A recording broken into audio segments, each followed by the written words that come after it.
கடந்த 48 மணி நேரம் என்பது அமெரிக்க ஈரான் யுத்தத்தில் மிக முக்கியமான கனப்பொழுது என்று கூறலாம். அமெரிக்கா தனது பல விமானங்களை இழந்த அதே வேளை ஈரானுக்குள் ஒரு துணிகர தரையிறக்கத்தை மேற்கொண்டு வெற்றிகரமான ஒரு மீட்பு நடவடிக்கையை நடத்தியிருந்த நிகழ்வெல்லாம் கடந்த 48 மணி நேரத்திற்குள்ளேயே நடைபெற்றிருக்கின்றன. அதேபோன்று அடுத்து வர இருக்கின்ற 48 மணி நேரம் என்பதும் ஈரானின் வரலாற்றில் மிக மிக முக்கியமான ஒரு காலகட்டம். ஈரானுக்கு நரகத்தை காண்பிக்கப் போவதாக ட்ரம்ப் கூறியிருக்கின்ற காலப்பகுதி. ஆக வரலாற்றில் அமெரிக்க ஈரான் யுத்தத்தில் மிக முக்கியமான ஒரு காலப்பகுதிக்குள் நாங்கள் தற்பொழுது நின்று கொண்டிருக்கின்றோம். இன்றைய உண்மையின் தரிசனம் நிகழ்ச்சியில் ஈரானுக்குள் அமெரிக்கா மேற்கொண்ட அந்த அதிரடி ஆபரேஷன் பற்றி மிகச் சுருக்கமாக பார்க்க இருக்கின்றோம். அது பிரித்தானியாவில் உள்ள RAF லக்கன்ஹீத் விமானத்தளத்தில் நிலை கொண்டுள்ள அமெரிக்காவின் 494th ஃபைட்டர் ஸ்குவாட்ரன் விமான படைப்பிரிவுக்கு சொந்தமான நவீன F-15E ஸ்ட்ரைக் ஈகிள் யுத்த விமானம். ஈரானின் தென்மேற்கு பகுதியான போயர் அகமட் ப்ராவின்ஸில் உள்ள குசஸ்டான் என்ற பிரதேசத்தில் படை நடவடிக்கையில் அது ஈடுபட்டுக் கொண்டிருந்த போது கடந்த வெள்ளிக்கிழமை 3ஆம் தேதி ஈரானின் விமான எதிர்ப்பு ஏவுகணை தாக்குதலுக்குள்ளானது.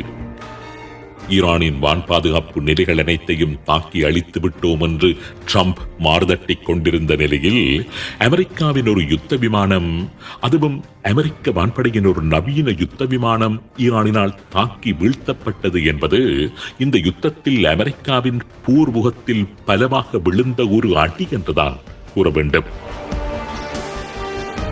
அமெரிக்காவின் F-15E ஸ்ட்ரைக் ஈகிள் வீழ்த்தப்படுகின்றது.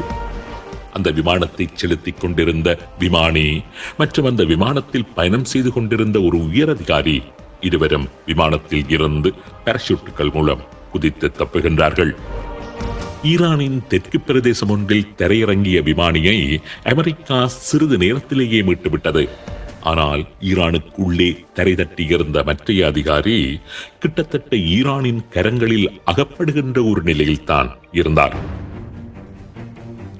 ஈரான் எல்லையில் இருந்து ஈரானுக்குள்ளே சுமார் 320 கிலோமீட்டர் தூரத்தில் அவர் தரை தட்டியிருந்தார். அதாவது ஈரானின் வாய்க்குள் குதித்திருந்தார்.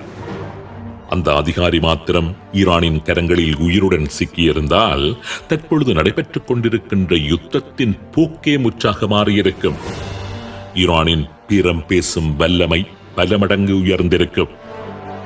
ஏற்கனவே அமெரிக்கர்கள் ட்ரம்பை திட்டி தீர்த்துக் கொண்டிருக்கின்ற நிலையில் ஈரானின் தொலைக்காட்சியில் கைப்பற்றப்பட்ட நிலையில் அந்த அமெரிக்க வான்படை அதிகாரியின் காட்சிகள் மாத்திரம் வெளிவந்திருந்தால் நிலைமை அப்படியே தலைகீழாக மாறியிருக்கும்.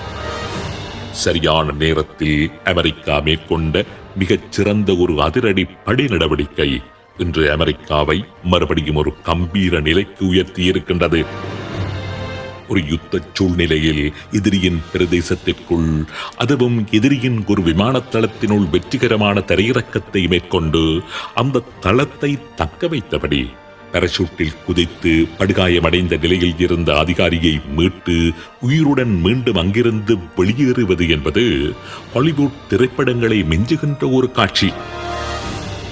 உண்மையிலேயே அதனை ஒரு வரலாற்று சாதனை என்றுதான் கூற வேண்டும். அமெரிக்கா தனது படைத்துறை மேலாண்மையை மறுபடியும் நிரூபித்த ஒரு சந்தர்ப்பம். பாராசூட்டில் குதித்து படுகாயமடைந்த நிலையில் மலைகளின் நடுவில் மறைந்திருந்த அந்த அமெரிக்க வான்படை அதிகாரியின் பதவி நிலை WSO என்று கூறப்படுகின்றது. அதாவது வெப்பன்ஸ் சிஸ்டம்ஸ் ஆபீசர். விமானிக்கு அடுத்ததாக விமானத்தில் பறந்தபடி ஆயுதங்களையும் உளவு பணிகளையும் கையாளுகின்ற கேர்னல் தரத்திலான ஒரு உயரதிகாரி அவர்.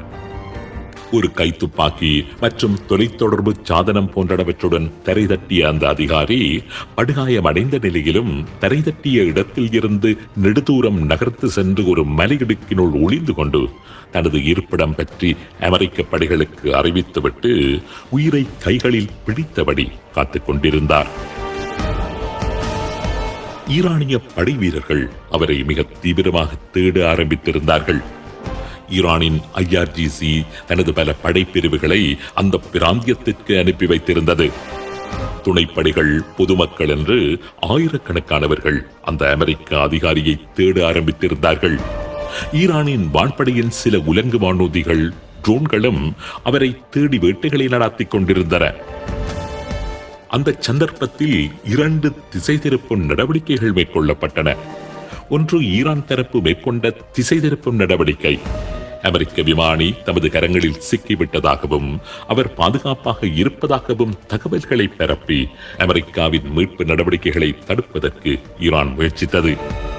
மறுபக்கம் அமெரிக்காவின் CIA ஒரு வதந்தியை ஈரானை நோக்கி பரப்பி ஈரானை திசை மாற்றுவதற்கு முயன்றிருந்தது. அந்த அதிகாரியை அமெரிக்கா மீட்டெடுத்து ஈரானின் தெற்கு எல்லை வழியாக ஈரானை விட்டு கொண்டு செல்வதற்கு முயற்சிப்பதாக வதந்திகளை பரப்பி ஈரானை திசை மாற்ற முயற்சித்துக் கொண்டிருந்தது. என்ன விலை கொடுத்தாவது ஈரானின் கரங்களில் அந்த அதிகாரி விழுந்து விடாமல் தடுக்க வேண்டும் என்று அமெரிக்கா முடிவு செய்தது. ஒரு அதிரடி தரையிறக்கத்தை மேற்கொண்டு அந்த அதிகாரியை மீட்டெடுப்பதற்கான நடவடிக்கையில் அமெரிக்காவின் படைத்துறை இறங்கியது. உடனடியாகவே 4 B-1 பாம்பர்ஸ் அந்த பிராந்தியத்தின் மீது பறந்தபடி செய்மதி வழிநடத்தலில் தொடர்ச்சியாக குண்டு தாக்குதல்களை நடத்த ஆரம்பித்தன.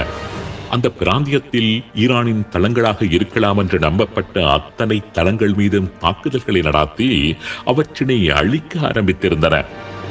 2000 ராத்தல் எடையுள்ள குண்டுகளை அந்த பிரதேசத்தில் உள்ள ஈரானின் நிலைகள் என்று நம்பப்பட்ட அத்தனை நிலைகள் மீதும் வீசி ஈரான் ராணுவ செயற்பாடுகளை எந்த அளவுக்கு முடியுமோ அந்த அளவுக்கு அளித்தன. குறைந்தது 100 பாரிய குண்டுகளையாவது அமெரிக்காவின் அந்த 4 B-1 குண்டுவீச்சு விமானங்களும் அன்றைய தினம் வீசியதாக அமெரிக்க படைத்துறை வட்டாரங்கள் கூறுகின்றன. அதேபோன்று பாராசூட்டில் தரை தட்டிய அந்த அதிகாரி மறைந்திருந்த இடத்தை சூழ உள்ள பிரதேசத்தில் நகர முற்பட்ட ஈரானிய படைவீரர்களை குறிவைத்தும் அமெரிக்காவின் MQ-9 ராப்டர் ட்ரோன்களும் மிக கடுமையாக தாக்குதல்களை மேற்கொண்டன. இஸ்ரேலிய விமானங்களும் அந்த பிரதேசத்தை சூழ்ந்திருந்த ஈரானிய படைவீரர்களை நோக்கி கடுமையான தாக்குதல்களை மேற்கொண்டன. ஈரான் தனது பாலிஸ்டிக் மற்றும் குரூஸ் ஏவுகணைகளை பாவித்து மீட்பு நடவடிக்கைகளுக்காக தரையிறங்க இருந்த அமெரிக்க விமானங்களை தாக்கிவிடக் கூடாது என்பதற்காக ஏராளமான அமெரிக்க விமானங்கள் ஈரான் வான்பரப்பில் பறந்தபடி எங்காவது ஈரான் தனது பாலிஸ்டிக் ஏவுகணை செலுத்துகளை நகர்த்துகின்றதா என்று கண்களில் எண்ணெயை இட்டு கண்காணித்தபடி இருந்தன. சந்தேகிக்கப்பட்ட அத்தனை இடங்களும் தாக்கி அளிக்கப்பட்டன. ஒரு பக்கம் அமெரிக்க வான்படை குண்டுவீச்சுக்களை சகட்டு மேனிக்கு நடத்தி கொண்டிருக்க மீட்பு நடவடிக்கை ஆரம்பமானது. 2 H-6 உலங்கு வானூர்திகளூடாக முதலில் ஒரு மீட்பு நடவடிக்கை முயற்சி மேற்கொள்ளப்பட்டது. ஈரானியர்களின் கடுமையான துப்பாக்கிச் சூடு காரணமாக இலக்கை அவர்களால் அடைய முடியவில்லை. அந்த 2 உலங்கு வானூர்திகளும் தாக்கிச் சேதமாக்கப்பட்டதுடன் அந்த வானூர்திகளில் பயணம் செய்து கொண்டிருந்த அமெரிக்க கமாண்டோக்களும் காயங்களுக்குள்ளானார்கள். அவசரமாக அந்த 2 உலங்கு வானூர்திகளும் ஈரானை விட்டு வெளியேறி குவைத்தில் தரையிறக்கப்பட்டன. அடுத்ததாக அமெரிக்க படைத்துறை செய்ததுதான் சாதனை. அமெரிக்காவின் 2 MC-130J ஸ்பெஷல் ஆபரேஷன்ஸ் ஏர்கிராப்ட் என்று கூறப்படுகின்ற படை நடவடிக்கைகளுக்கான சிறப்பு விமானங்கள் ஈரானின் உள்ளே உள்ள ஒரு விமான ஓடுபாதையில் அதிரடியாக தரையிறங்கின. ஈரான் அதனை சற்றுமே எதிர்பார்க்கவில்லை. கடுமையான சண்டைகள், சுற்றி வர நின்ற ஈரானிய படை வீரர்கள் மேற்கொண்ட கடுமையான துப்பாக்கிச் சூட்டுகளுக்கு நடுவே துணிகரமாக அந்த தரையிறக்கம் நடைபெற்றது. கொஞ்சம் பிசையினாலும் அமெரிக்காவுக்கு பேரிழப்பு, மீண்டு வரவே முடியாத இழப்பு ஏற்பட்டுவிடும்.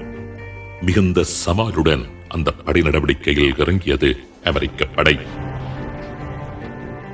அமெரிக்க விமானங்கள் தரையிறங்கிய போதே அந்த 2 விமானங்களும் தாக்கப்பட்டு சேதமாக்கப்பட்டு விட்டன.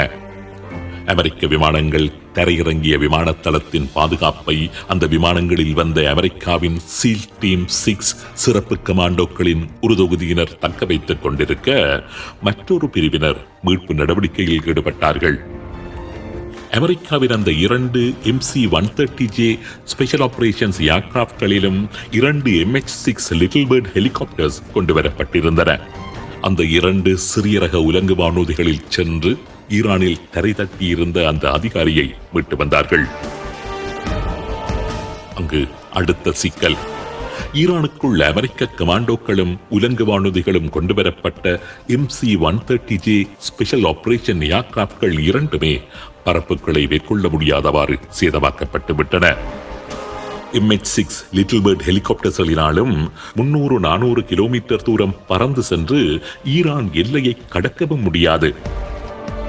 மற்றொரு அதிரடி தரையிறக்கம் மேற்கொள்ளப்பட்டது. 3 C-130 ரக விமானங்கள் அங்கு தரையிறக்கப்பட்டு மீட்கப்பட்ட அமெரிக்க படை அதிகாரியும் முன்னைய விமானங்களில் வந்த சீல் டீம் 6 கமாண்டோக்களும் சேதமாக்கப்பட்ட விமானங்களின் விமானிகளும் பாதுகாப்பாக ஈரானில் இருந்து வெளியேறிச் சென்றிருந்தார்கள். அவர்கள் அங்கிருந்து வெளியேறுவதற்கு முன்னதாக மீட்பு நடவடிக்கைகளுக்காக பயன்படுத்தி பின்னர் சேதமாக்கப்பட்ட 2 MC-130J ஸ்பெஷல் ஆபரேஷன் ஏர்கிராப்ட்களையும் மீட்பு நடவடிக்கைக்காக அங்கு 2வது தடவையாக தரையிறக்கப்பட்ட C-130 விமானங்களில் ஏற்ற முடியாததால் கைவிட வேண்டிய நிலையில் இருந்த 2 M6 லிட்டில் பேர்ட் ஹெலிகாப்டர்ஸ்களையும் கொண்டு வைத்து தகர்த்துவிட்டே அவர்கள் ஈரானை விட்டு வெளியேறியிருந்தார்கள். உலக வரலாற்றில் பதியப்பட்டுள்ள மிக முக்கியமான ஒரு மீட்பு நடவடிக்கை இது. ஒரு யுத்த சூழ்நிலையில் பலமான ஒரு எதிரியின் வாய்க்குள் சென்று இதுபோன்ற ஒரு மீட்பு நடவடிக்கையை செய்வது என்பது, அதுவும் உயிரிழப்புகள் எதுவும் இல்லாமல் இதுபோன்ற ஒரு காரியத்தை செய்வது என்பது ஒன்றும் இலகுவான காரியமல்ல.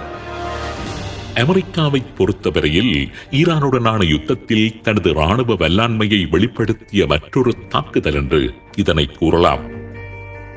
ட்ரம்ப் அந்த மீட்பு நடவடிக்கையை ஒரு ஈஸ்டர் மிரக்கிள் என்று குறிப்பிட்டிருந்தார்.